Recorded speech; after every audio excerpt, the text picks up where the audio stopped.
Hey, ICC friends. I'm sorry, I'm a little bit tardy for the party, y'all. Hold on, let me put some lip gloss on. I hope all of you are doing okay. Listen, trust me, if I'm a little bit out of breath, it's because I was getting all my notes together for tonight and I lost track of time because I knew tonight's chat was going to be one for the books. So the first thing that I would like for all of you to do as you come in is to share tonight's chat with a friend because we're going to have a good time. And we got quite a lot of ground to cover. So much so, I got notes. I'm Dion Cole up in here. Remember when Dion Cole used to do his stand-up and he used to pull out his little notes? Yeah, that's me tonight. So I hope all of you are doing great. Please, please, please share tonight's chat because the number one complaint that I get is a lot of people don't know that we are on here chatting. And that's another reason why I'm trying to stay consistent and doing the chats every Friday night so people can automatically know, hey, if I don't get the alert or whatever, I know Zavi and the rest of the ICC homegirls and homeboys is over there on the page at 10 o'clock on Friday night. Secondly, oh, it looks like I'm freezing up already. I want to give a shout out to, am I still frozen? Hold on, let's see. Am I frozen, y'all? Because I'm frozen on my own screen. So let me know if I am frozen. Hold on a sec. Okay. She said, yeah. All right, hold on. Let me try to switch over. Hold on. Because we can't do this tonight. Hold on. Okay, I'm back. Okay. I noticed that last week when we were live that there was like some freezing and things of that nature. And I wanted to try to avoid that. So I got on my Ethernet. And how about the Ethernet froze? I'm not even going to shout out my cable company, but I'm going to see about y'all on Monday because y'all been playing in my face for a while now. And I've been letting it slide. And typically I don't let things slide. Not when it comes to, being able to be in touch with y'all because y'all know that time Instagram and Facebook locked up on me. Whew, I thought I was going to have to call a mental doctor when I couldn't get to y'all. But I see all of my beautiful friends in the building. Shout out to all of you who stayed up past your bedtimes to be here with me tonight. I do not take it for granted, but I will definitely make it worth your while. I definitely hope. So after you have shared the chat, the next thing I want you to let me know is where you are checking in from. And while you're doing that, I'm going to do a little bit of housekeeping. There are a few things I just want to go ahead and address before we get into the tea. Or the scoop, because we are Ice Cream Conversations where we serve delicious scoops of entertainment and celebrity news. Okay. But I do have some housekeeping things. See, this is the type of dedication I need in my life. I took a nap because I was going to be here and I was going to be refreshed and I was going to be feeling good. All right, so let me take a look here at the comments. I got my Queen Florence checking in from Texas/Chicago. She representing both sets. Don't get it twisted. I got Washington, D.C. in the building. I got Little Rock in the building. Yup. Okay, so as you guys are, finding out who's in your neighborhood, who's in the building, first few things that I want to address, just housekeeping wise. First of all, thank you to all of you who support Ice Cream Convos, who come to the site every day and read the stories. You just don't read the headlines and then tell me what you think about it. You actually read the stories. You actually open the site because I don't earn until you open the site. So also I wanted to address something else.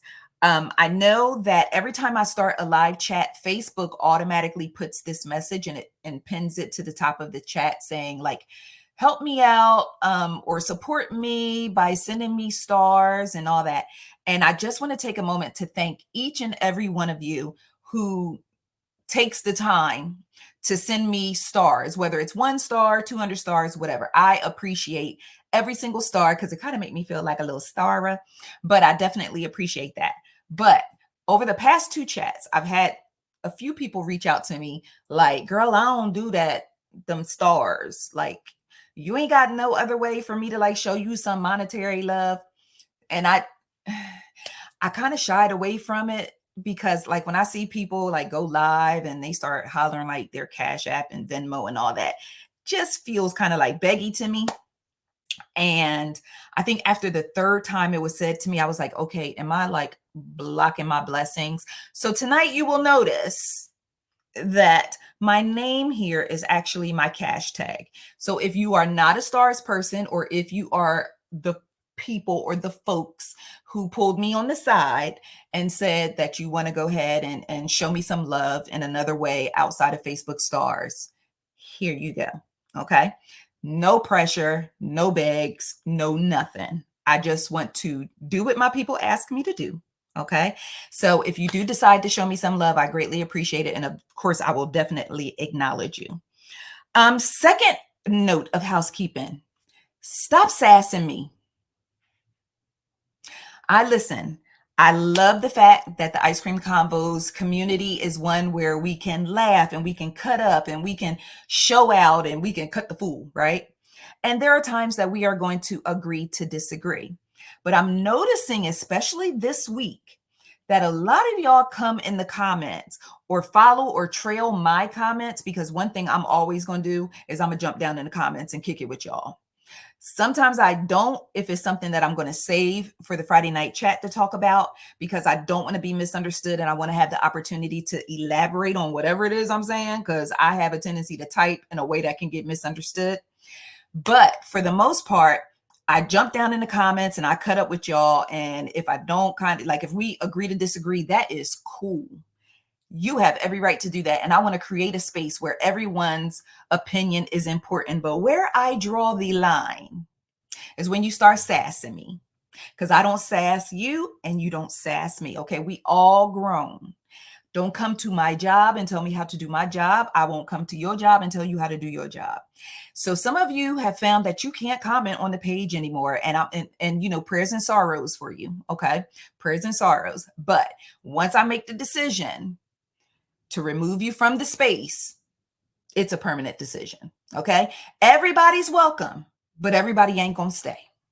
And if you want to leave, go on and sass me. There's no reason to sass me. We can all be respectful adults of each other. Okay. All right. And last but certainly not least, well, one more.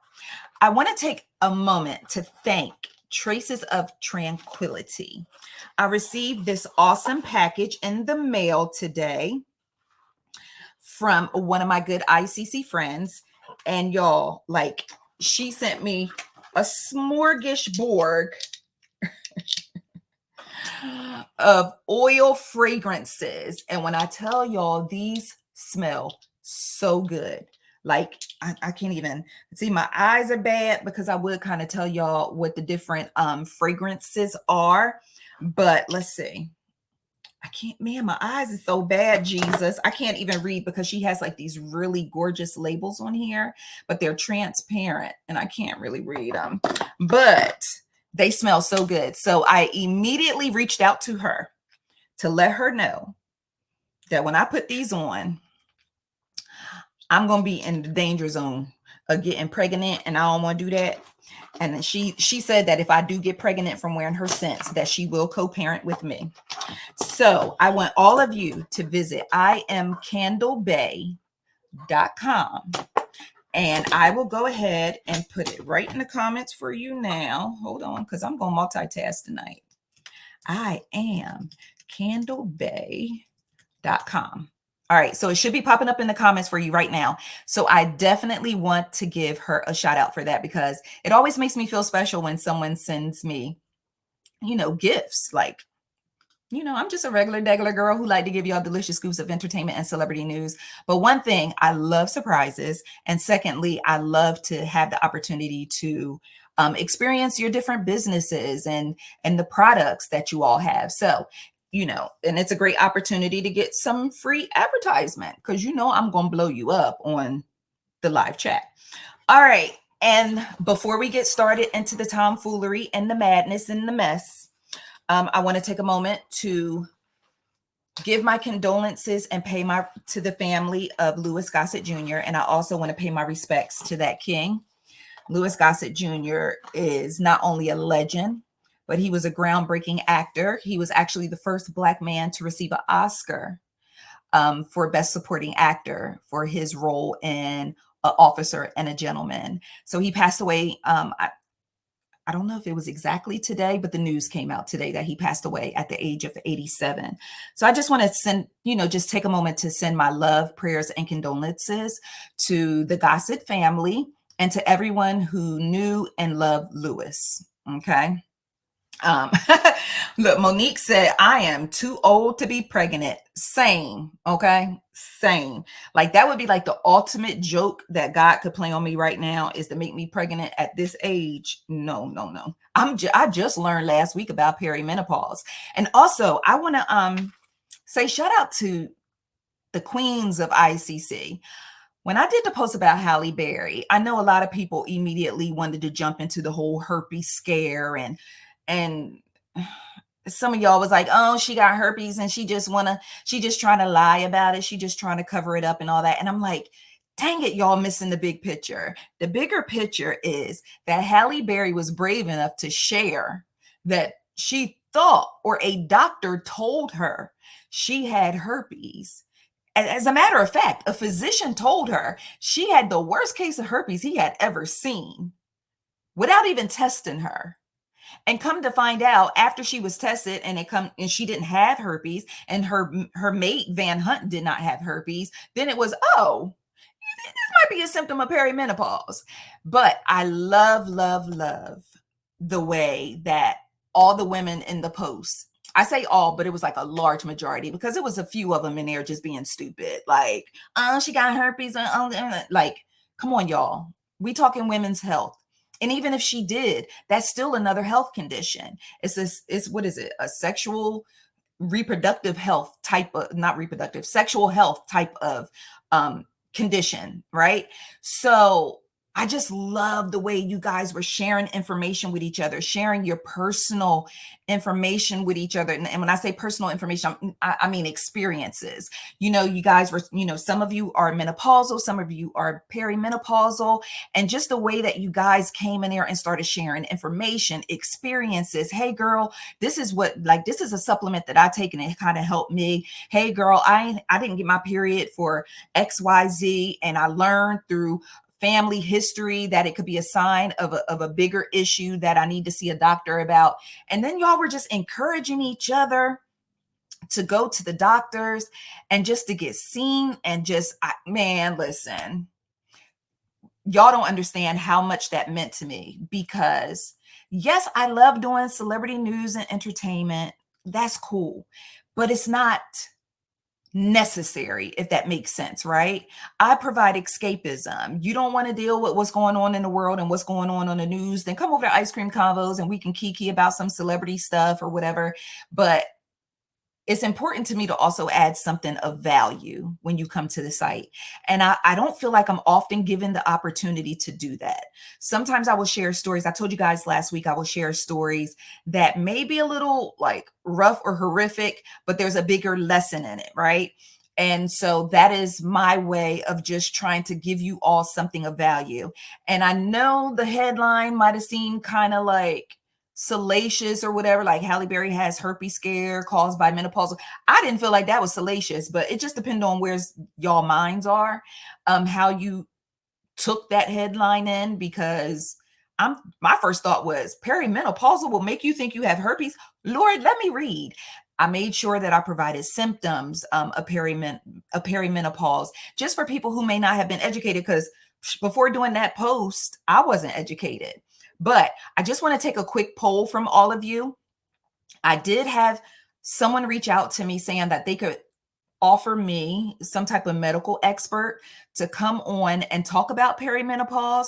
So if that's something that you guys are interested in, something that you want to do, again, I want to add value. Like, my audience is 90% African-American women. Like, how could I not prioritize making sure that I provide you all with information that may save your life, right? Or may make your life easier, or may bring comfort to you.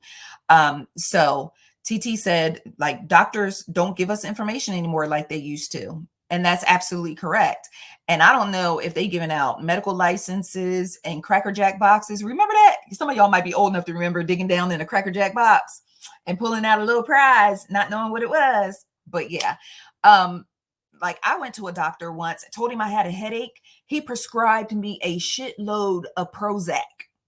So I'm thinking I'm going to pick up like some prescription grade ibuprofen. I get to Walmart to pick up my prescription and they hand me a brown bag full of Prozac. Because I was like, when did ibuprofen start costing this much? You know, you got to pay your little copay and things. I got home. It was Prozac, y'all. I said I had a headache. So, you know, just make sure you have a medical provider that you can really, really trust. I wasn't expecting to talk about this tonight, but here we are. Just make sure you have a medical provider that you can trust, someone that listens to you, someone who does not blow off your symptoms or the things that you're feeling. I know one of my ICC friends said in the comments that her doctor had her feeling like she was crazy because he or she wasn't listening to nothing. I had a doctor made me cry one time. I was in there talking about my symptoms. She was like, okay, I have other patients I gotta see. I was so mad and I wanted to cut the fool so bad in that doctor's office. You know, when you get to the point of being so angered that just the tears just come down your face, you be crying like Denzel Washington in Glory. That was me. That was me. Because I felt blown off. I felt like the doctor didn't care about, and that was the last time she saw me. Actually, she had the nerve to ask me, why was I crying? And I was like, if I tell you, it won't end well. So I'm gonna just go ahead and head out. But anyway, all right. So with that being said, ladies, and more ladies, if you have not scheduled your annual exam, and I'm talking head to toe, I'm talking about the boobies, the Ruta and the Tuta, handle your business, because right now I need to handle the Tuta. I got the boobies done and I got the Ruta done, right? But I got to handle the Tuta. I got to get my colonoscopy. So just make sure you go get all, and fellas, I can't forget my fellas, go get your exams as well, okay? Because I don't want to come to the chat and be looking for somebody and they're not here. Okay. All right, y'all ready? I took notes. I took notes because it was so much that I felt like I was just going to be all over the place, because y'all know I ramble and I'm a chatty patty. So I took notes so I wouldn't look unintelligent tonight, because we have so much ground to cover. But before we get into the diabolical Diddy Netflix series that is just giving us season after season, day by day, I just want to put out one reminder. If for any reason you should see or run into Anthony Mackie in the street, do not approach that man. Leave that man alone. Anthony Mackie don't want your hellos. Anthony Mackie don't want to get to know you. Anthony Mackie don't want to take a picture with you, baby. Anthony Mackie don't care that you love the Avengers. Anthony Mackie don't care. He is not interested, baby. He don't want to get to know you. He don't want to hug you. He don't want to meet your children. None of that. So let's just leave Anthony Mackie alone. All right? So if you understand, I need you to put in the comments, we're going to leave Anthony Mackie alone. Even if you don't agree with the way he conducts himself or how he deals with fans in the public, just please drop down in the comments and just give me one quick leave Anthony Mackie alone. Okay? All right. I just wanted to make sure. I put that out there, because when I did the Ice Cream Convos podcast this week, yes, the podcast is back. Carla and I discussed it, and I almost found out that my best friend was about to be a victim because she did not know that you're not supposed to approach Anthony Mackie. And I can't be with her to protect her all the time. Okay? See, this is what I appreciate. I appreciate you, baby. I appreciate y'all. Let's spread this message throughout the Black community. Okay? Just leave him alone. Just let him be. Let him smoke his cigar, ride around in his big body truck with the tinted windows, listening to hip hop music. Just let that man be. All right. So now that we got that out the way, let's go ahead and talk about the curious case of Sean Diddy Combs. Y'all, this case has probably turned into something that is probably going to consume 2024, and it may go even further than 2024 at this point. Let's just start at the beginning. All right. So there's a producer by the name of Rodney Lil Rod Jones. Okay. He was one of the producers. He worked with Diddy on the Love album, the Grammy nominated Love album.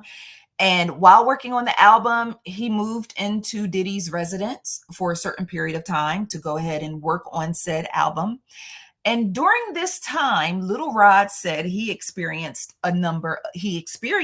and saw a number of things. Okay.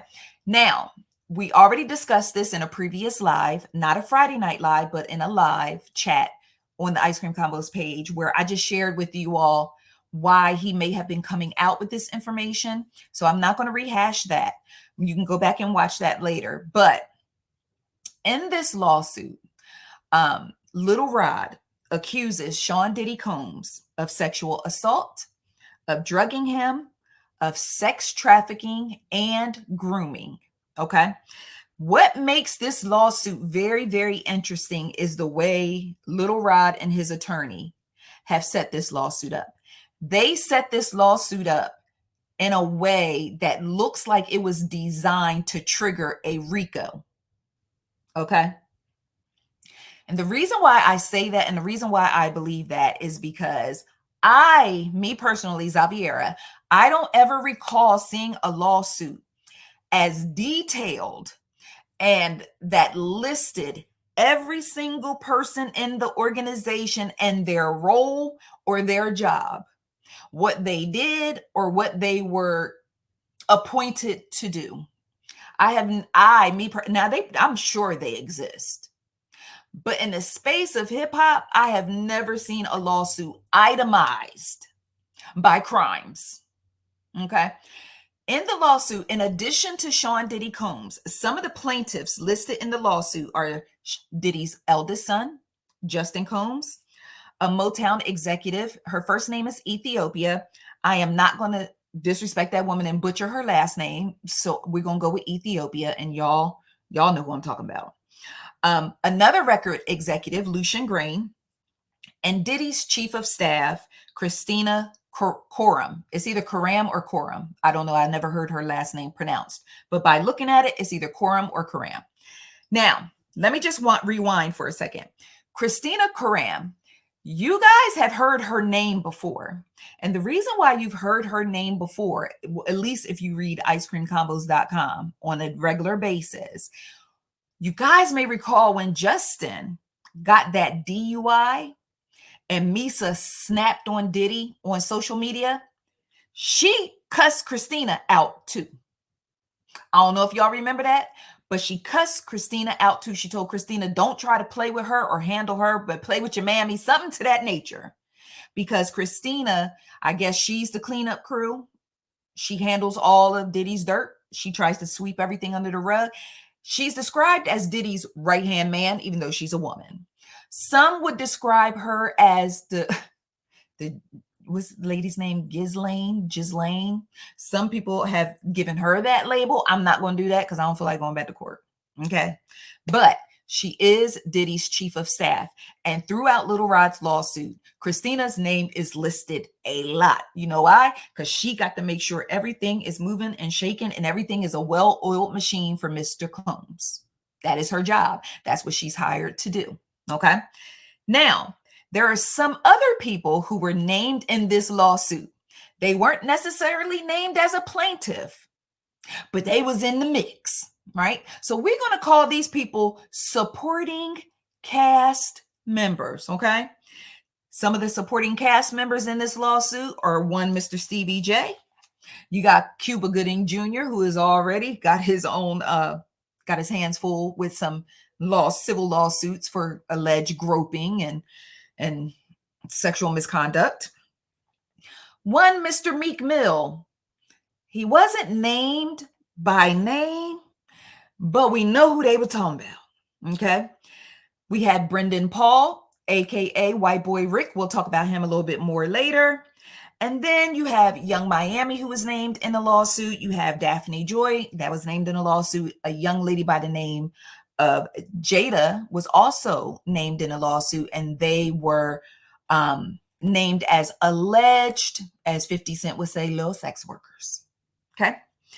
Now, Stevie J, how he's connected into the lawsuit. Well, Lil Rod said that in Diddy's efforts to groom him, Diddy showed him a video of Stevie J allegedly having sex with a white man. Now, if you looked at the picture and you haven't gotten an eye exam recently, one might believe it was Stevie J. But then there was another, I guess, adult film star who came forward and claimed it. He was like, no, that's not Stevie J, that's me. I'm gonna claim that was me handling that business in the video. Then there in the lawsuit, it was alluded to. Lil Rod said that Diddy told him that he has had sex with other prominent figures in the hip hop community, including a rapper from Philly who used to date Nicki Minaj. Now, who could that be? Well, it wasn't long before Meek Mill was in the streets of Twitter with his poor grammar and punctuation, fighting for his life, fighting for his sexuality, as he keystroke after keystroke after keystroke told us how much he loved coochie and how he will run red lights and he will cross borders. He will drive without a license to get to some coochie because that's how much he loved coochie. He don't play them games. He never goes anywhere without himself, by himself, because he always going to have his mans in them there, because he know this industry is funny style and he wants to not put himself in a position for somebody to try him because he going to keep his mans in them around and protect him. Meek Mill fought for his life, okay? But he did have a really rough 24 to 48 hours in the streets of social media after that lawsuit dropped. You have Cuba Gooding Jr., and Lil Rod's amended lawsuit, because there have been amended versions of this lawsuit that has led us up to where we are now. In one of the amended versions of Lil Rod's lawsuit, he has now named Cuba Gooding Jr. as one of his sexual assaulters. So I think Cuba Gooding Jr. has been upgraded from a supporting cast member to a plaintiff. Okay. That's that on that. Then we have Brendan Paul. 25-year-old Brendan Paul, aka White Boy Rick. According to Lil Rod's lawsuit, Brendan Paul's role is that of a drug mule, alleged drug mule, okay? And he also has the responsibility of making sure the little sex workers are paid in cash, okay? So that is Brendan Paul's job description, his role in this whole organization, okay? But we're going to talk about Brendan. We'll come back to Brendan. All right, so let's talk about Monday, March 25th. I was minding my Black-owned business, and I was just writing I was writing my posts, giving y'all delicious scoops of entertainment and celebrity news. And then the next thing I know, breaking news. The Department of Homeland Security is raiding the homes of Sean Diddy Combs in Los Angeles and Miami simultaneously, a swoop down. I hope he was fresh as hell because the feds were watching. Okay. And I was like, and what's crazy is you ever see something that surprises you but don't at the same damn time? Like I was like, oh, they raided his house, but based off of everything that's been coming down the pike lately, are we really surprised that this is where it's at? Now, here's what I found interesting. You guys may recall, I guess it was either earlier this month, March, or either last month, February, there was a rumor that surfaced that the NYPD had launched an investigation into the claims into Lil Rod's lawsuit. The NYPD put out a statement and was like, nah, ain't no investigation, dog. We ain't got nothing to do with that. Okay, really? So, according to reports, Homeland Security conducted these raids on Diddy's homes in Los Angeles and Miami. Some reports say they went and ran up in his houses in New York too, but I couldn't confirm, so I'm not going to report that. But this whole raid was connected to an investigation into sex trafficking. Now, you may recall Cassie's lawsuit, when she dropped that bombshell lawsuit back in November of 2023, there was mention of sex trafficking there because she said Diddy would take her to different cities, right? Take her to different cities and have her do these freak offs. So technically, that can be considered sex trafficking. And once you take somebody from one city to another under the guise of having some type of sex, it can be considered sex trafficking. So I'm guessing that the allegations in Cassie's lawsuit, the allegations in the young lady's lawsuit who was allegedly 17 years old, the one from Detroit who said she met Diddy's people at a club. She met Harve Pierre at a club. Harve Pierre put her on a private jet, flew her to New York, and then she was sexually assaulted by Diddy, Harve, and another man in the studio. You remember photos came out. So I don't know what transpired in that studio, but I know for a fact she was in there because we saw the photos of her sitting on Diddy's lap. So that lawsuit is still in progress. So we've had sex trafficking come up multiple times in instances connected or alleged actions of Sean Diddy Combs. Now, what I found interesting was that nobody asked him, but Suge Knight decided to give us his prison cell perspective on this case. And he said that he does not believe that the feds raided Diddy's house to collect evidence, but to destroy evidence because, again, they're trying to paint the whole heart of what's the guy's name? I can't even think of his name right now. The one who had the whole Epstein. They're trying to paint Diddy as this new hip hop melanated Epstein, apparently. Okay. So after the raid took place, the first thing I noticed was how fast the blogs rushed to try to push out information to y'all. I guess everybody was just excited in some capacity, but they were pushing out so much misinformation. I was just sitting and chilling. And I know some people probably were looking at me like, where the update? Like, you late. No, not late. Just waiting.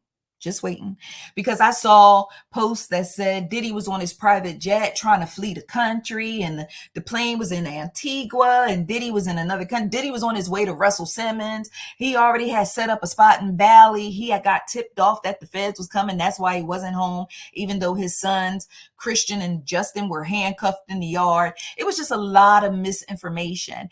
And something as crucial and as big as a case like this, you got to be careful when it comes to misinformation. I'd rather be late and right than fast and wrong. Okay. So turns out Diddy was not on a private plane or his private jet headed out of the city, headed out of the country for that fact.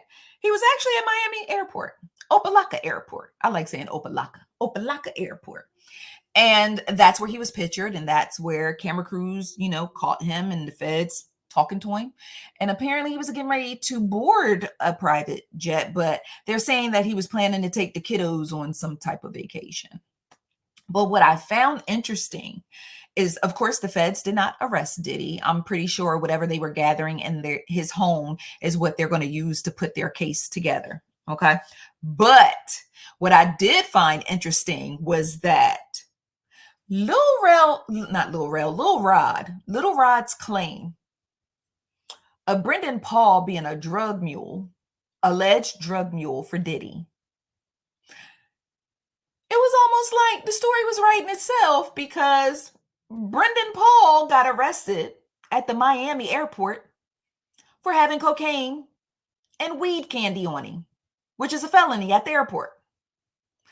So Brendan Paul gonna have a hard time fighting these drug mule allegations, especially considering the fact that he was with Diddy at the airport and then got arrested for having drugs on him. I mean, if somebody calling you a crackhead and they pat you down and you got a crack pipe in your pocket, what is one to believe? So yeah, Brendan, you're going to have a hard time beating these allegations. I like to call Brendan White Boy Rick. Some of you may remember the story of White Boy Rick, but I'm really, really wondering. A lot of people believe Brendan is going to be the one who flipped the script. And he's going to be the one that switches up and starts singing like a canary. Now, he's already been released He was already released. They got him out of jail real quick before y'all start asking him anything. Brendan, get your ass up out of here. Let's go. Come on, let's go before they start talking to you. So Brendan did not sit in jail very, very long. Not long at all. Okay. They got him back out of jail with the quickness. But while this raid was going down, Young Miami was on social media tweeting. Now, here's where it got fun. And I'm sorry, it may not have been fun for her, but it was fun for me to watch. So Young Miami, I guess she, people are cognizant of what's going on around, right? She knows that, I'm pretty sure she's not slow. If she's part of this community, I'm pretty sure she got the bat signal. I'm pretty sure she got a text, a phone call, something. Girl is going down in Miami. It's going down in LA. I don't even know where she was at the time. She could have been in either place. But I'm sure if she was there, we would have seen her when they was pulling people out the house and handcuffing them. Okay. But she was like, let me tweet through this thing to let people know that I ain't, jammed up in this thing. Of all things to tweet, this city girl got on Quinta Brunson's internet and tweeted, I quote, "This finna be a fun summer. This finna be a fun summer." Y'all, Twitter did not disappoint. Somebody says, sis, look outside. Somebody said, I don't know how fun your summer going to be, but girl, turn on the news. I think it's something that you might be interested in. Now let's talk about Young Miami. Let's get into season 2 of this Netflix series. Or it might be season 3. What season we on? I don't know. The Young Miami season.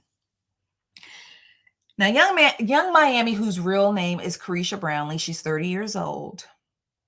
And her and Diddy, who is 54, used to go together real bad. He was her poppy. She was his shoddy doo-wop. Okay. They were romantically linked as far back as 2021, if I recall correctly. And their relationship was a little baffling to many of us. It was like, okay, like, what is this about?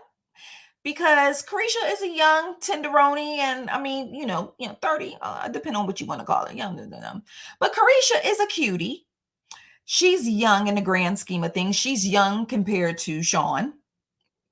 Her 30 compared to his 54.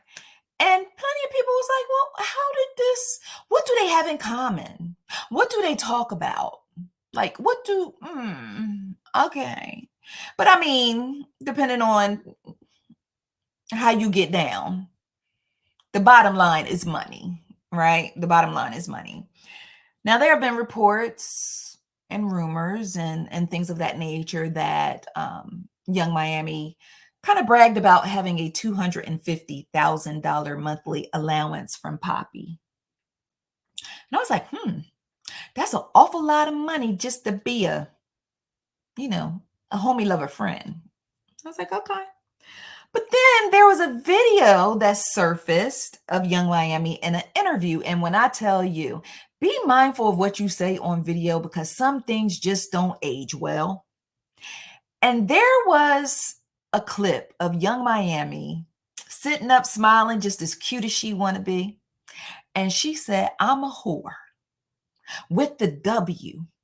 Like, I ain't no hoe, like a H-O or a H-O-E, depending on how you like to spell it. I am a whore with a W. And I said, ooh, baby girl, this didn't age well. This didn't age well because Lil Rod listed Young Miami as one of Diddy's alleged sex workers. So if you are an alleged sex worker, you're 30 years old, you're dating a man 54 years old, a music entertainment mogul. He gave her own TV show. He put her on these hit songs. He's created a lane, opened doors for her to generate even more revenue. They became an item, going to Met Gala together and all these other things. But $250 a week, and then an allegation of you being a sex worker drops, and then a video of you blatantly telling us right to our face, I am a whore with the W. So the math is mathing on this, but I'm just saying. So initially, she went ahead, let us know she gonna have a fun summer. It's finna be a fun summer. I don't know how fun it's gonna be, but she is anticipating the best. Well, fast forward. When Lil Rod amended his lawsuit, he added another recollection. And in this recollection, he claims that he witnessed Diddy allegedly doing cocaine. He said he witnessed it with his own two eyes. These things right here. He witnessed it with his own two eyes. They were at a music festival in Virginia. Now, the lawsuit said something weird, like the something in the something festival. And I'm like, wasn't it the something in the water festival? That's the one that's in Virginia. And that's the one Pharrell brought back. So I'm going to assume, and I may be seriously wrong on this one, but whatever name they had in that lawsuit wasn't making sense. I believe it was the something in the water festival. But that is where Lil Rod says that he witnessed Diddy actually ingesting cocaine. Okay. Well, then he said that Diddy wanted some Tucci. And I learned something new, y'all, this week. Because I thought Tucci just was a nickname for your coochie. But apparently Tucci is something a little different. Tucci is the type of stuff that Tammy Roman saw in that party that she went to, that she didn't leave because she wanted to be able to see what people do when they on coke. Okay. Like you 50-something years old, you don't know what people do when they be on coke. Okay, if that's what you want to say. But she did mention that it was an assortment of drugs there, and they were all different colors. And Tucci is pink cocaine because Tucci is a combination of cocaine and ecstasy. I learned something new this week. But drug-free me, I didn't expect to know what Tucci was. I just assumed it's just a nickname for some coochie. You call it girl, if you don't put some clothes on, you're going to catch a cold in your Tucci. Something like that. I didn't know that they had pink cocaine going around. I'm just old enough just to remember the plain old white that the people used to do back in the day. Okay. And will still do today, depending on what kind of crowd you run in. But anyway, Diddy wanted some Tucci. And guess who forgot the Tucci? That damn Brandon. Brandon forgot the damn Tucci. I like saying Tucci. Can y'all tell? Tucci is funny. Brandon forgot the damn Tucci. So Kristina was like, got this. I will take care of this. According to Lil Rod, Kristina makes a phone call to Young Miami. Tells her to grab the Tucci girl and get on the private plane. Bring it on up here because Diddy wanted in Virginia. I imagine Carisha may have given some type of response, like, some profound response, like, period. Just a guess, an assumption.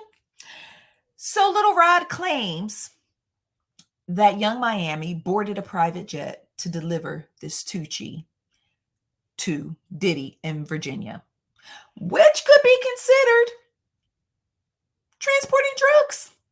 Well, I mean, it's literally transporting drugs. Okay. Young Miami's team, we gonna fight these allegations. So Young Miami's team dropped some video that allegedly showed her in New York at the time she would have allegedly been delivering the Tucci from Miami to Virginia. But the last time I looked at a map, if you left Miami to get to New York, you had to pass Virginia. Just saying. I'm not saying, but I'm just saying. Okay. So Young Miami got real quiet when them allegations hit the street. She let it die down, and then she got on social media and started promoting new music. She was like, I got some new music coming. It's going to drop. But if y'all go ahead and pre-order the track, if I get a certain amount of pre-orders, I'll drop the track right away. Somebody slid down in the comments and said, girl, did you pre-order a lawyer?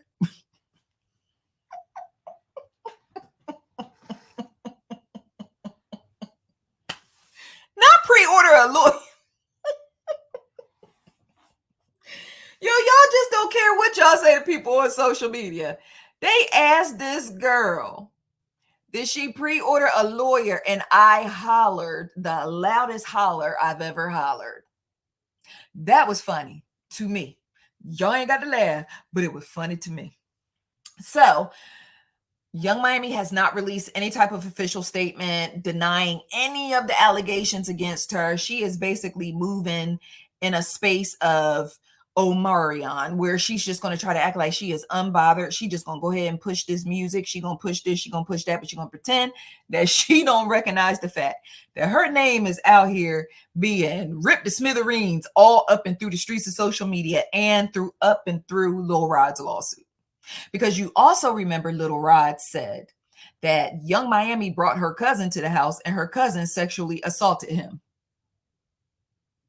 So I'm just saying, maybe the cousin felt like, well, Carisha already told me what time it is. I know what I'm supposed to do. You know what I'm saying? And then, thank you so much, Terry, for reminding me. After the allegations hit against Young Miami, poor JT got hit, just pa, pa, pa, pa, pa. She just got hit in the crossfire. And so people started digging up this old video. It was Carisha and JT on live. And at some point in the video, JT puts her head down and takes the hardest snort I have heard since I used to hang with the girls in the projects. Just saying. And someone said, oh, now it all makes sense. Now it all makes sense. And I'm like, y'all, JT was fighting for her life. JT said, I have never, ever done cocaine. I went to jail. I was in a halfway house where I got tested on a regular basis. I have seen cocaine destroy my family. I'll be damned. Damned if I put that stuff in my nose. And I felt so bad for her. She said, y'all just be talking. Y'all don't know what traumas people have. And I felt bad because JT don't really be bothering nobody unless you sit next to Lil Uzi at an award show or something like that. That's when she gonna start cutting the fool. But other than that, she don't bother nobody. You know what I'm saying? She might throw a subliminal here and there, but y'all don't put drugs on the girl. She actually did some good and created like this nonprofit that helps women who come out of jail, like transition back into civilian life. JT trying to do the Lord's work and y'all putting cocaine on her, the pink of the Tucci. The Tucci. Leave JT alone. The T is not for Tucci. Xaviera, I think that's her name. Leave that beautiful chocolate baby alone. Leave her alone. All right, back to my notes. Because we ain't done. How much time we been in? Oh, we almost been in for an hour. What season we on, y'all? Well, we just going to call this the Al B. Shore chapter. Let me get a drink of water. Sorry, y'all. There are a few people on this planet that truly get on my nerves. And Al B. Shore is one of them. And sometimes I can't explain why someone irks me. You ever just see somebody like, and they just irk the hell out of you. And you're like, well, typically I like people, but why does this particular person irk the shiznit out of me? And I've come to realize, because I try to do self-reflection, because I want to be a good person. I want to be one of God's shining stars down here. Like when somebody asked the Lord, like, you know, hey, JC, which ones are your favorite? I want him to be like, hold on. Zavi, my girl. She be trying to do my work. She be trying to do my work down there. She get a little sidetracked sometimes, but she be really trying to do my work. Like, that's how I want the Lord to look at me. But I realized the one thing that irks, it's a couple things. I can't even say one. The one, couple things. One of the things that irks me about Al B. Shore is his thirst for attention. And I know I can't be the only person that sees this. And if I'm not the only person that sees this, somebody please let me know I'm not alone in this in the comments. Just you could just say, I see it. Like just something quick and simple. I don't even need a thesis statement or anything of that. Just I see it. There is something about this man that he just thrives on attention. Whether it be positive, whether it be negative, as long as it's attention, he want it. And he gonna do whatever it take to get it. So much so that I had to restrict him on Instagram because he was cutting the fool. Anybody would love to have a celebrity commenting on their post, right? I have a celebrity news entertainment site. It's a good look for me to have celebrities engaging my content. I'll be sure you got to go, booby. I don't care how you feel about it, night and day. Get your stuff. We got to go. I had to restrict him. He was in the comments, literally seeking attention and harassing my ICC friends who gave their opinions, their thoughts, or their opinions on him. He was in there. The other thing that irks me about Al B. Sure is he old. That's right. Yeah, I said old. And I mean OL, not OLD, or maybe OLE, depending on how you like to spell it. But he a old, throw a rock and hide your hand ass nigga.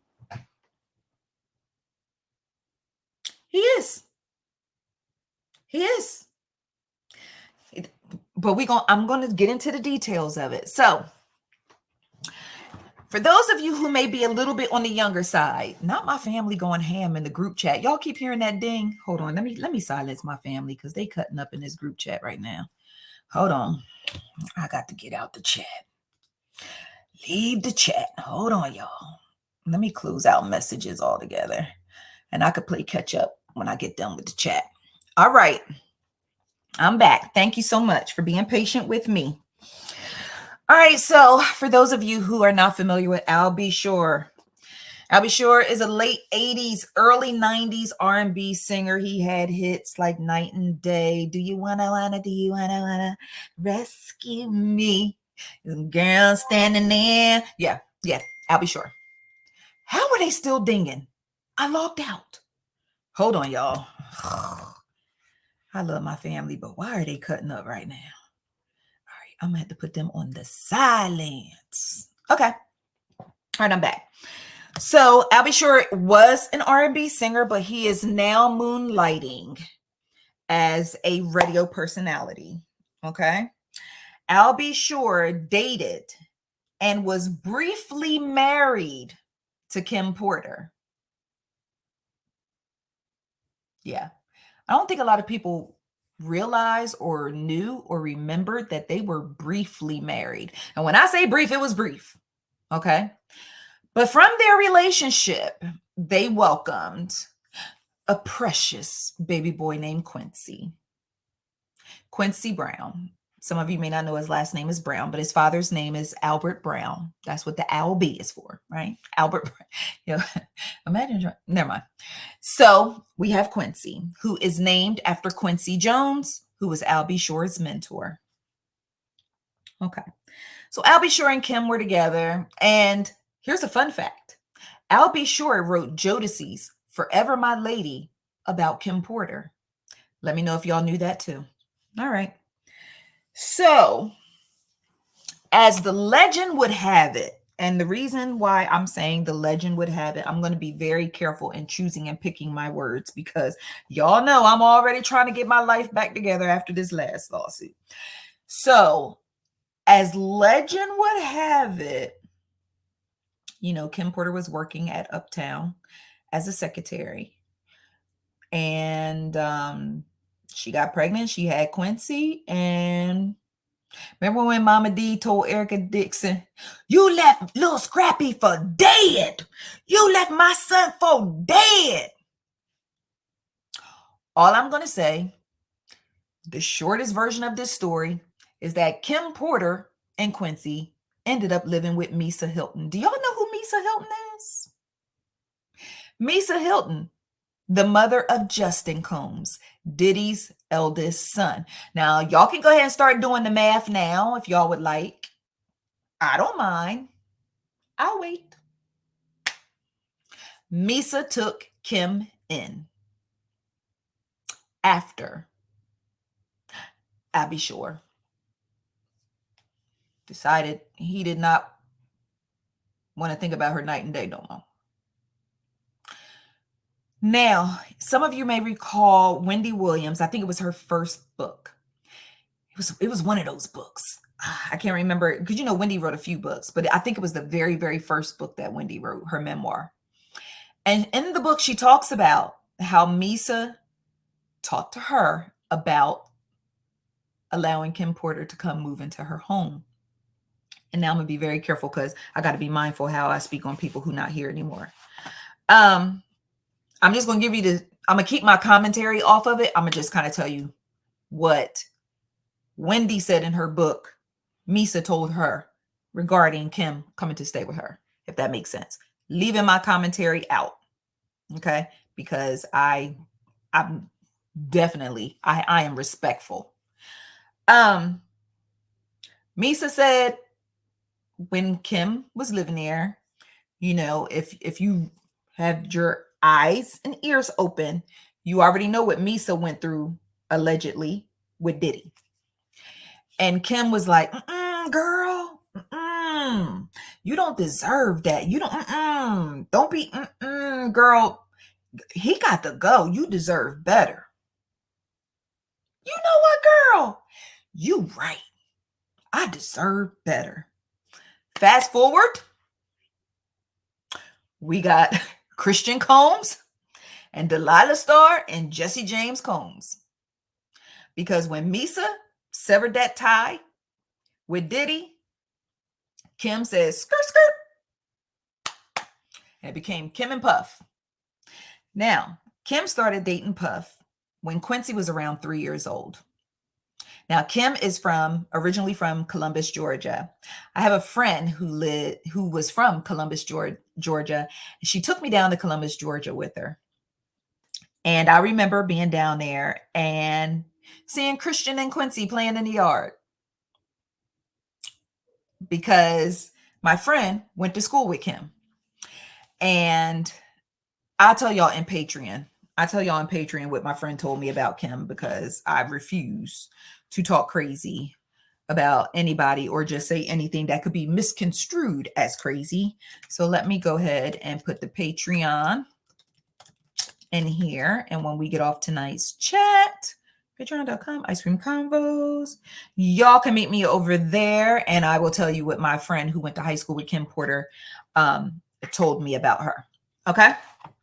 So now Kim has started dating Puff, and Quincy is 3 years old, and Kim goes on to have Christian. She goes on to have the twins, Delilah Starr and Jesse James. Now, it is said that Diddy adopted Quincy. I don't know if it was a legal adoption or a black folks adoption. You know what black folks adoption is? Like, he my son now. He mine, so I'm taking care of him. But I don't know if paperwork was done. It was legal, like if he legally adopted Quincy. But as far as Diddy was concerned, Quincy was his adopted son. He treated Quincy no differently than he treated Justin. Then he treated Christian. Then he treated all the rest of them youngins that came along. Because, after a while, Diddy just started remixing kids with different women. But he never treated Quincy out the way. Fast forward. Now, throughout all this time, from the time Kim started dating Puff on up to, maybe like the early 2000s, like 2010, 2011. I want to say 2011. I didn't write down the date. But Quincy wrote an open letter in Global Grind, grinding Albie Shore up for being a deadbeat dad. He said the only thing that he got from Albie Shore was his looks. Because everybody would say, oh boy, you the spitting image of your daddy. And he was like, that's the only thing he gave me, was that I was the spitting image of him. Quincy went on to praise and credit Diddy for just being that father figure, for teaching him things, for being there for him, for helping him grow, teaching him how to be a man, so on and so forth, so on and so forth. Now, the good news is later down the line, couple like years later, it appeared that Quincy and Albie Shore had reconciled. And what's the first thing that attention-seeking ninja did?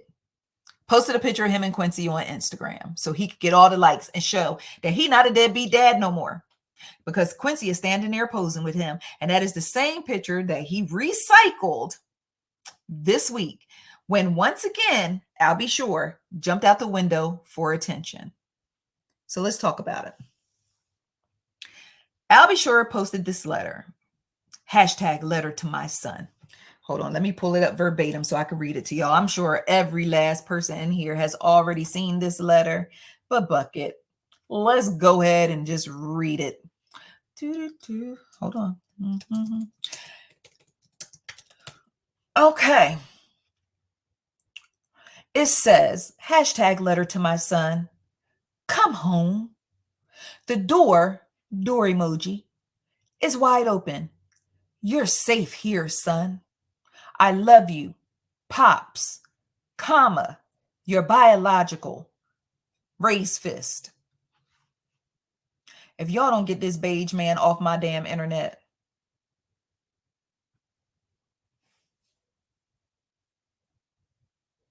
Remember when I said he an old throw a rock, hide your hand ass dude? There's another rock. Comma, your biological. Remember a long time ago when Shaquille O'Neal did a rap song when Shaq was rapping? You remember that tumultuous time, right? When Shaq was rapping. Remember when he said, Phil is my father because my biological didn't bother? Quincy could sing that same song. Same song. All around the world, the same song. He could sing it. And my thing is, I understand. I was somebody who was abandoned by my dad when my mom passed away. So I'm speaking from experience, might be speaking from a hurt place or trauma. I don't know. But I have reconciled with my dad. And I was grown when I reconciled with my dad. And when you reconcile with someone, it's like with an absentee parent who wasn't there for a very long time. It's still complicated because I love my dad, but it's still complicated for me at times. One story, the next time we have a story time, remind me to tell y'all my 23andMe story. Just somebody. I don't know who's taking note of all the story times that we got to get back to, but just, yeah. So here's the thing. At some point, Albie Shore and Quincy did reconcile. Quincy had started doing some Netflix movies, and the whole family was there. It was like Kim, Diddy, Albie, all the Combs kids. They all came together, one big happy blended family. And I was like, this is nice. This is really, really nice. I don't know what the status of their relationship is now, so I won't speak to that at all. But Quincy has been trending on Twitter and on social media, all social media platforms, depending on where you at. Quincy has been trending ever since Homeland Security ran up in Diddy's house. It was, where's Quincy? Where's Quincy? Has anyone seen Quincy? Quincy, you got to say something. Quincy wasn't in handcuffs. Quincy, do you got the twins? Quincy, what's going on? Are you taking care of your sisters? Quincy's name has been drugged up and down. So I believe he was still trending today. And that house was raided on Monday. So as a father who is concerned about your son, you see all of the pressure being put on him by social media, and you join in the reindeer games by writing an open letter to him. And listen, I don't know if he reached out to Quincy and Quincy didn't respond. I don't know if he sent him a DM, sent him a text, sent him a bird signal. I don't know. But I felt like he was simply piling on with that open letter.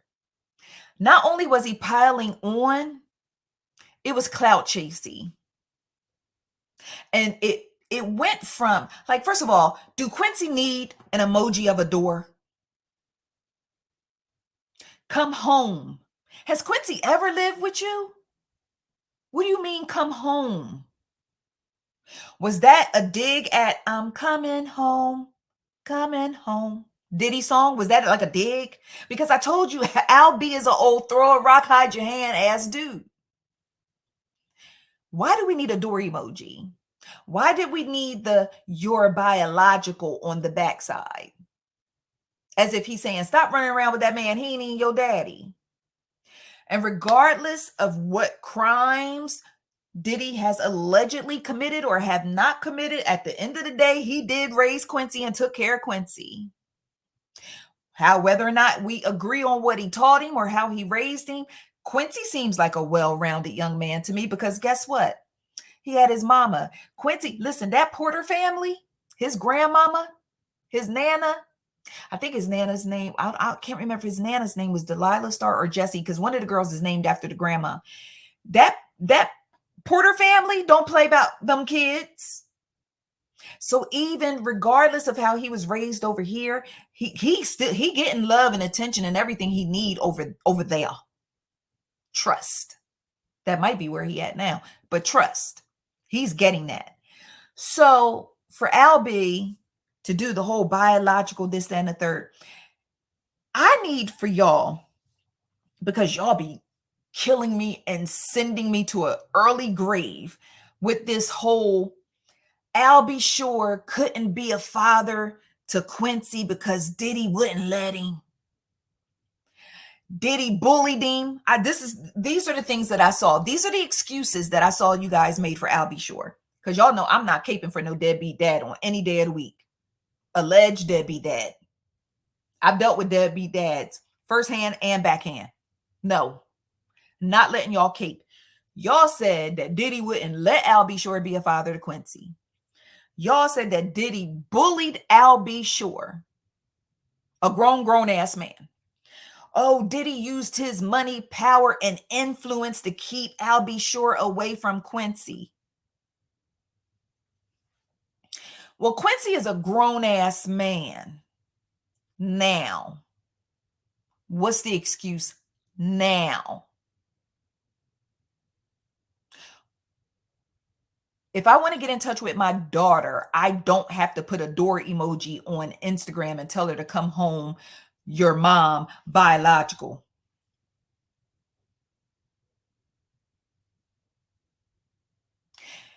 Y'all, like, I understand that Diddy is like this super duper boogeyman to some of y'all because he allegedly done some real big time boogeyman shit. But sometimes you got to use this little thing right here. It's like inside here, it's protected by like a skull and all that, but it's one in there. And I can't attest to how big or small it is, but sometimes you just got to use it. Do you think a man who is scared of Diddy will hop on social media and say, Kim Porter was murdered? Does that sound like the yip yap of a man who's scared of Diddy? But let me tell you what Al B Sure been doing. Al B Sure been putting up posts. Anytime something going on with Diddy, anytime Diddy get caught up in some more shenanigans, Al B Sure will say something or he will put up a post that is clearly targeted, subliminally, that word, kick my ass, subliminally, he will put it up.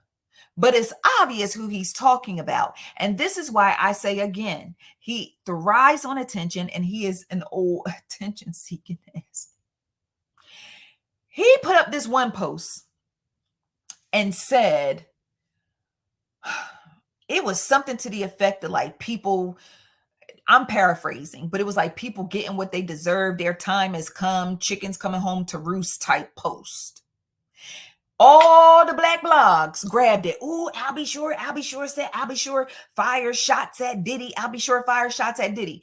Anybody with a brain and an IQ that's good enough to get you out of 5th grade would have known that that post was aimed directly at Diddy, including Diddy himself. And you know what Al B Sure said after all the blogs posted it?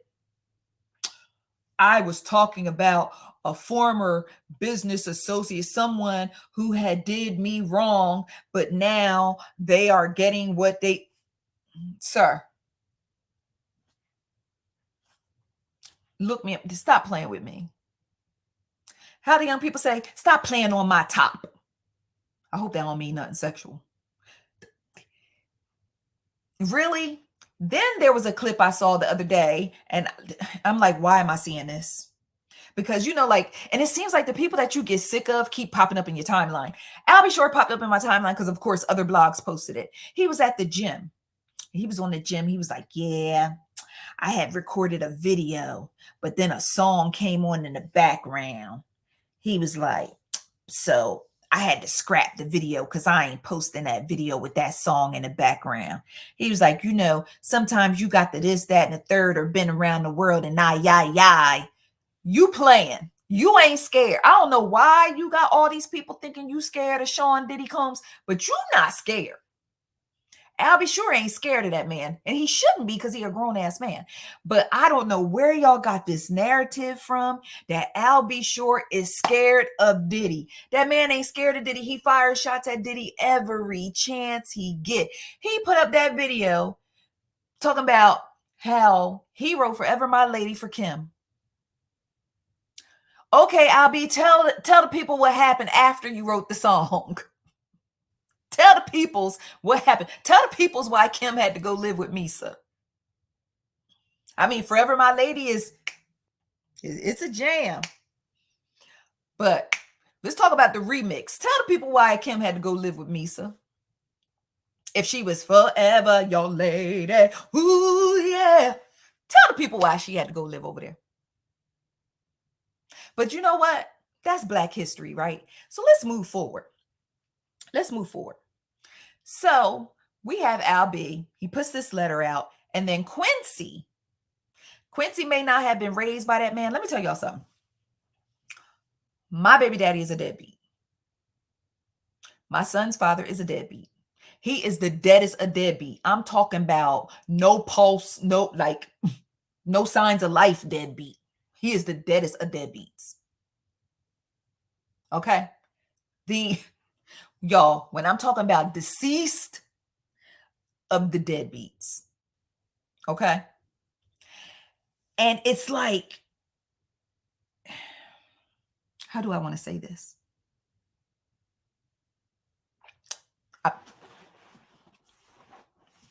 I'm gonna leave it alone because the Lord said, leave that part alone. I'm gonna leave it alone. But just trust me, I know a deadbeat when I see one. Like I said, firsthand and backhand, I know a deadbeat when I see one. But let's get into these claims that y'all believe that Al B. Shore talked about Kim being murdered, and then Diddy allegedly almost had Al B. Shore murdered. Y'all,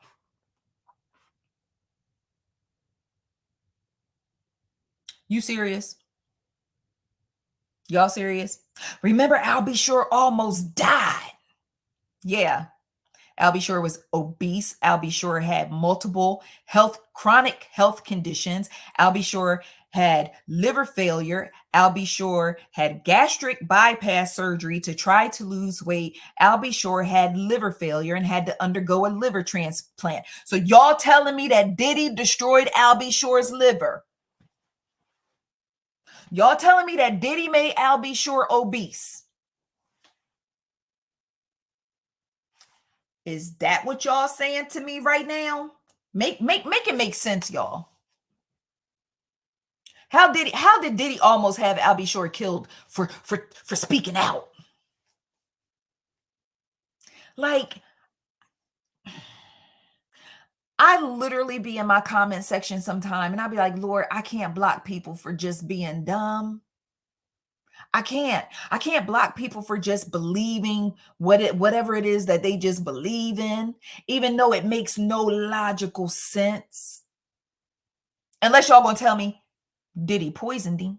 Is that the plan? Is that what y'all rolling with? Is that the synopsis? Is that your thesis statement?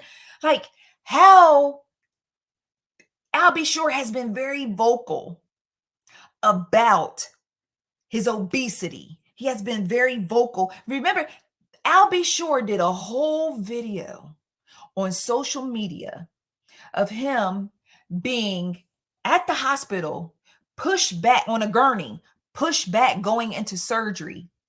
And he said he was going to reboot his system. He was going to get a gastric sleeve. He had people in the comments like, oh my God, are you okay? Oh, attention. Oh my gosh. Ooh, let me pray for you. All he had to say was, I'm fat, finna go get this surgery, about to be back, skinty, see y'all in 6 weeks, or however long it takes for the body to heal afterwards. He had people thinking he was getting life-saving surgery before he goes on to glory. So he got the surgery. The surgery was a success. You saw the weight falling off. He was looking good, looked 10 years younger. He was, because Al B. Sure is still a very attractive man, but he just loved attention. He was losing weight, looking good. And then, now, I'm not a medical physician. Talked about getting a good medical physician at the top of the show. But I have known people who have undergone weight loss surgery and they have complications afterwards, or things don't work quite right afterwards, or they have issues with their belly or issues with their stomach or things of that nature. But then Al B. Sure said that I guess he was like at a studio or in an office or something, and he fell out and woke up 2 months later after being in a coma. Did Diddy jump out the closet in the office and made Al B. Sure fall out? Like, how are y'all connecting Diddy to Al B. Sure's health because he spoke out? That is so wild to me. It really makes no logical sense to me, but y'all are free to believe whatever you want to believe, just like I believe is pure nonsense. I don't believe Al B. Sure is scared of Diddy. Al B. Sure fires shots at Diddy every chance he gets. And then once it makes it to all the blogs, he comes back and said, oh, no, that's not what I was talking about. I was talking about Sean, the little brother down the block. Been around the world and I. Okay. All right. I'm going to move on from Al B. Sure. But y'all, listen, stop with the Al B. Sure spoke out about Kim Porter's death and Diddy tried to have him killed. Stop it. Y'all sound nuts. Now, if y'all said that Diddy gave Al B some Tucci, I might believe that. Having him killed, come on, y'all. Come on. Through his liver? Y'all. We ain't done. We still got another chapter.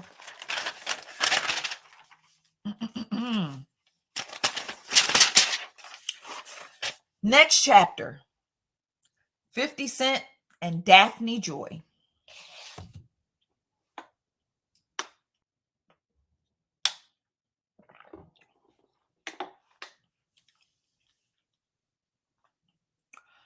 For those of you who don't know, Daphne Joy is a model. I guess I saw her described as an OnlyFans girl. Pretty girl. She looked like she could be from the Chrissy Teigen, Karrueche, Jenny Mai, like a mashup of the three, but very pretty girl. Her and 50 Cent were romantically connected around 2011. Their relationship or romance was kind of short-lived. I believe it was like 2 years tops. But from that relationship, they welcomed a baby boy named Sire. And Sire looks just like 50 Cent, but he got his mama color. But Sire is the child that 50 Cent parades around to make Marquise feel less than. And it's crazy because I have a love-hate relationship with 50 Cent. Like, I enjoy his petty.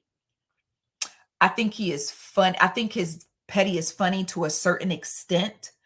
I'm I will always love him for giving me Raising Canaan and giving me Rock. I will always love Curtis Jackson for giving me Rock. No ifs, ands, or buts. But I just have this like love-hate relationship because it's like I enjoy him on certain aspects, but then it's like I can't fully support him because deadbeat dad with Marquise. And I won't even say deadbeat. He disowned the child.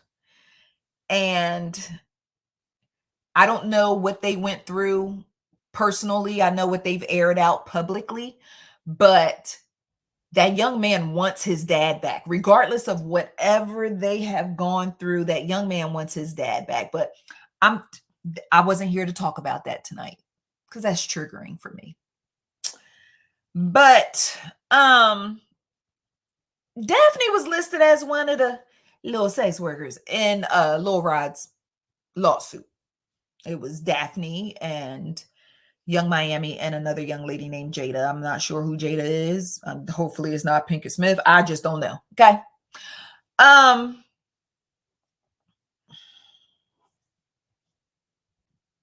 When Daphne's name came up in this lawsuit, I think it went over a lot of people's heads. Because when I read the lawsuit and I started seeing certain people's names and certain things, I was like, ooh, ooh, ooh, ooh, ooh. And then I looked around and nobody was talking about it. So I was like, okay. Because y'all know I do not like to be the first person to talk about things. I don't. And the reason being because I don't want to break a story. Because if you are the one who breaks a story and that story is not legitimate, you are going to be the first head on that chopping block. I don't want it. I don't want it. I will let y'all bring attention to something and then, okay, oh, so this is what we're talking about. Okay, got it. Great. Okay, well, let me go ahead and collect my facts and give it to the ICC friends. And that's how I operate. That's why y'all will never catch me being the first. I don't want it. I don't want it.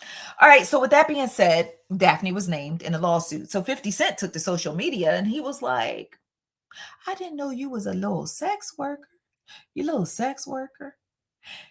And everybody knew who he was talking about. And okay. And so 50 Cent continued to, first of all, 50 Cent, every chance he gets, he trolls Diddy. And if you haven't put two and two together by now, he started trolling Diddy after Daphne linked up with Diddy and became romantically connected to Diddy. And I think that happened in around 2022. And 50 has been on a rampage ever since. Okay.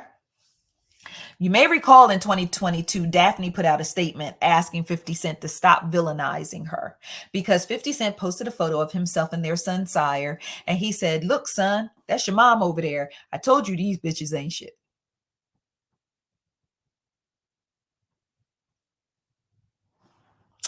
And she wrote an open letter to Diddy. She wrote an open letter to 50 asking him to stop villainizing her. She is trying to be a great mom to their son. He needs to be a good father. What good father would talk about the mom in front of the son in that way or that manner or something, yada, yada, yada, da, ba, ba, beep, beep, ba. That was the letter. Okay. So fast forward, here we are with this lawsuit, and here we are with these allegations against a multitude of people, including Daphne. And 50 Cent is having a field day with it in the streets of social media because one thing that Curtis can do is taunt people. And I guess Daphne had enough on Thursday when the allegations came out Monday, Tuesday. So she took to social media and released a statement. Let me go ahead and read it to y'all in the sake of being thorough. She basically denied ever being a sex worker. Where is it?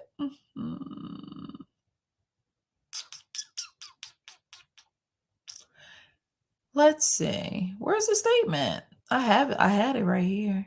I don't know where oh, here it is. I look right over it with my 2020 vision. She said, I am deeply hurt by the lies in Rodney Jones's lawsuit. The claim that I am a sex worker is 100% false and character assassination. I'm retaining an attorney to explore all legal remedies against both Rodney and his attorney.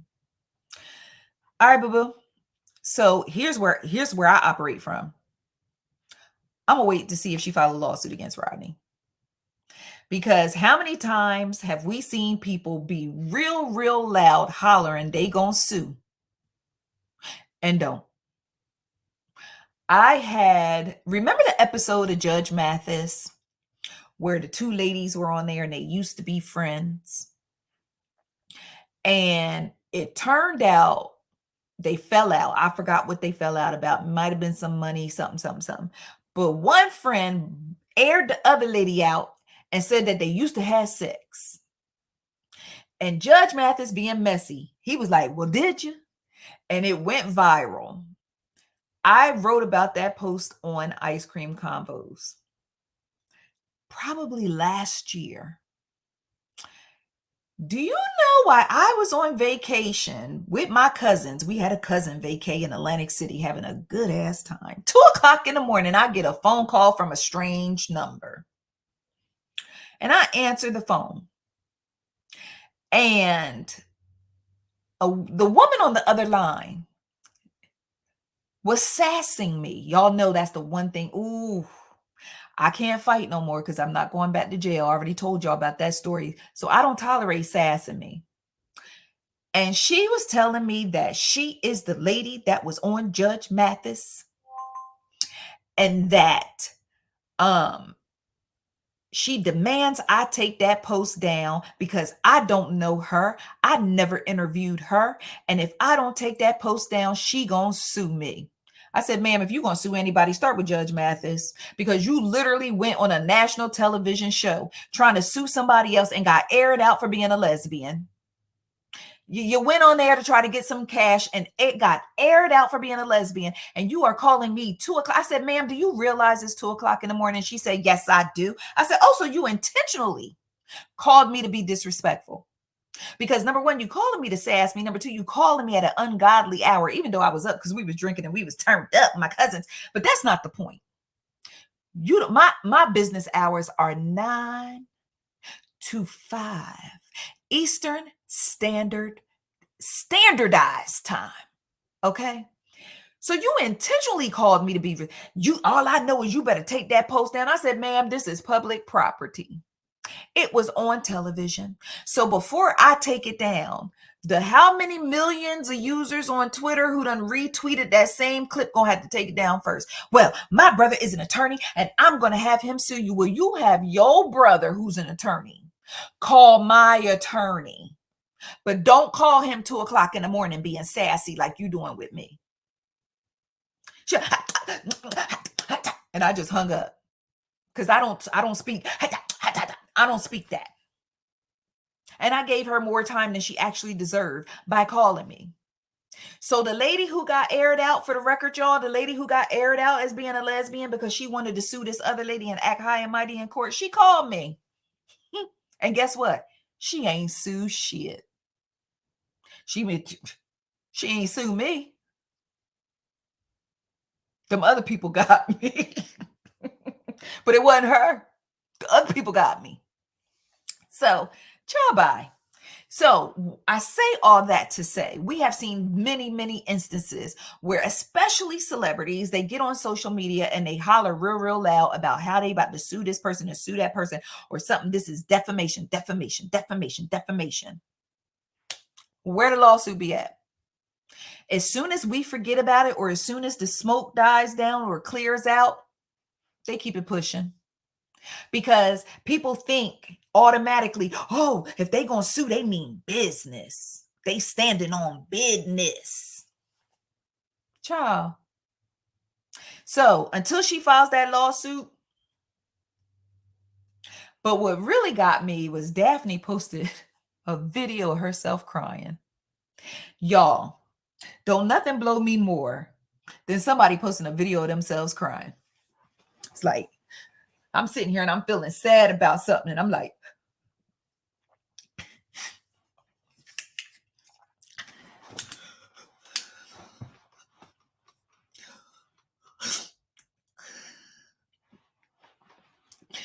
Oh, wait, Daphne had lip gloss on when she was crying. Hold on. Should I get my lip gloss together? Hold on. All right, crying. Yeah. Okay. She's in the video.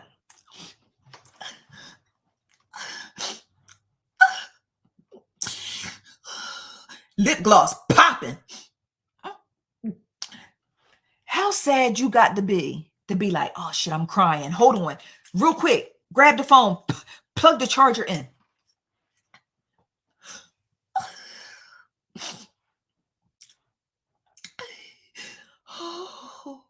Oh. So then when they ate her up for posting a crying video, she had words for Curtis. Daphne said, oh, you want to call me a little sex worker? Watch this. Daphne was like, mm-hmm. Y'all, the girl dropped a statement and read 50 Cent for filth. She said that he was a deadbeat daddy. She tired of protecting his reputation. Her and Sire moved from LA to New York to be closer to him. And they lived 1 mile away from him. In the 2 years that they was living in New York, 50 Cent saw Sire 10 times. So you got, it was 365 days times 2 divided by 10. How often did he go see the boy? She said he saw him 10 times in 2 years. She said she is tired of protecting his image. And she was like, if we want to talk about evil and villains, let's talk. Let's talk it then. Let's tell the people how you rape me. Let's tell the people how you physically abuse me. Y'all, I'm glad I ain't have water in my mouth because I would have spit it all over my computer because I was not prepared for that. I was not expecting that to come down the pipeline. That I did not expect. I did not expect that.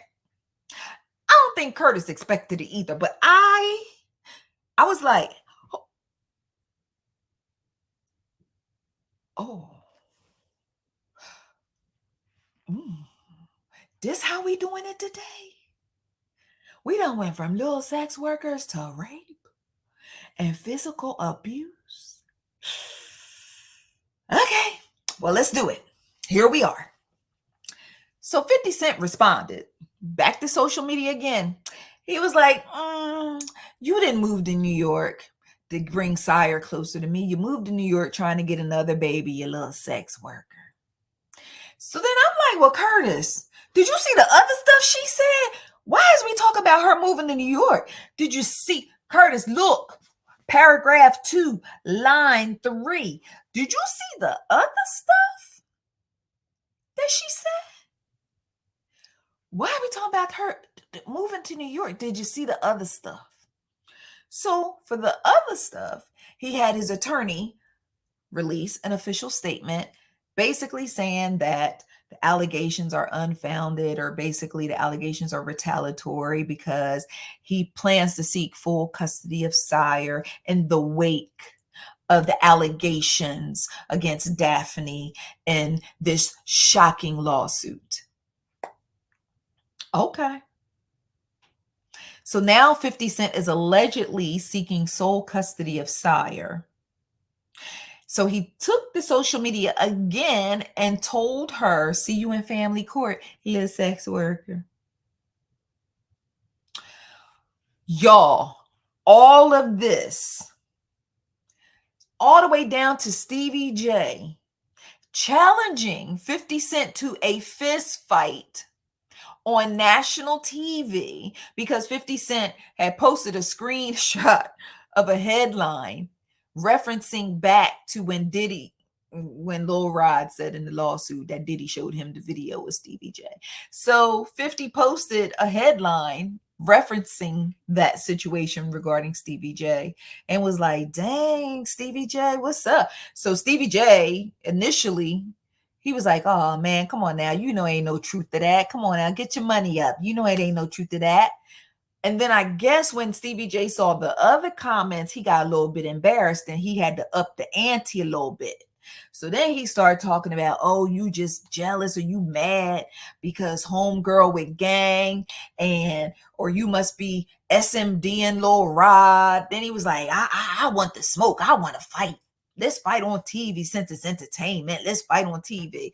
Child, Stevie, baby, was wildest back in the day, back in the day when Diddy had the hitmen. I used to have a crush on D-Dot Angeletti, and I used to have a crush on Stevie J because I always loved music and I love musicians, and they were two of the top producers of the 90s. Definitely had crushes on both of them. Met D-Dot, maybe a story time, maybe later. Stevie J, never met Stevie J, but child, the Stevie J that we have in the year of our Lord 2024 is not the Stevie J that we had back in the 90s. It's not. This is the love and hip hop post Jocelyn Stevie J that we have now.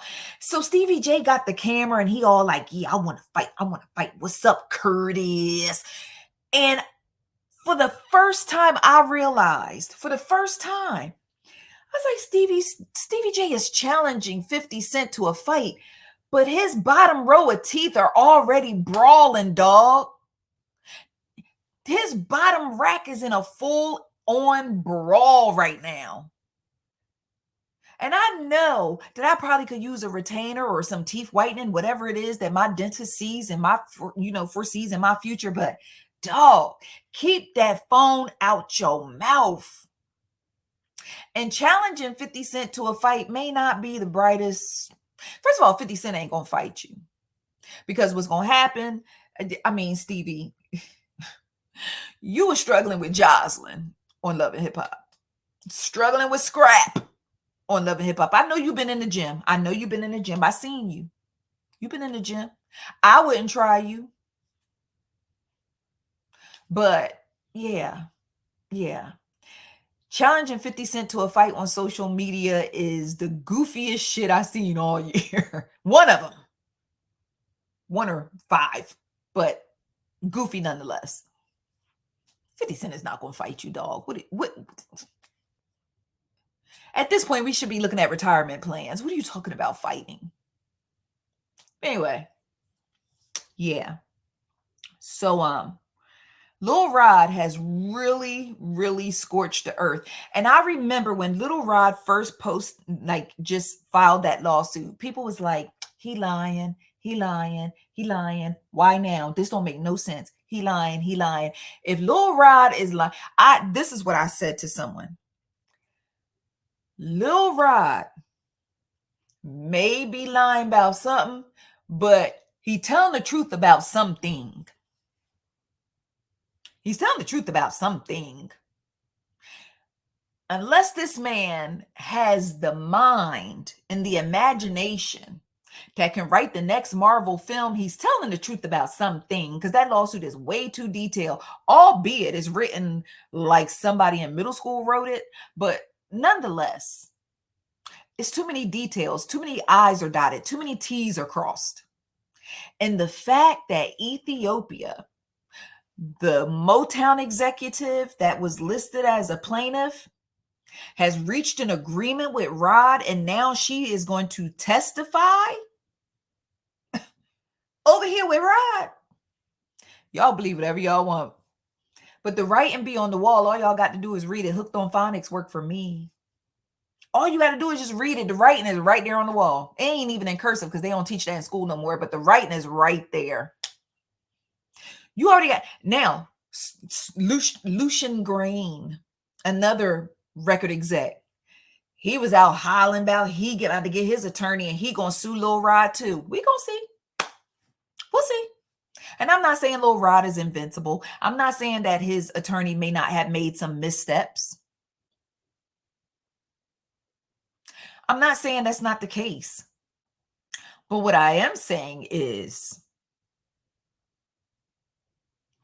let's just see if they file lawsuits.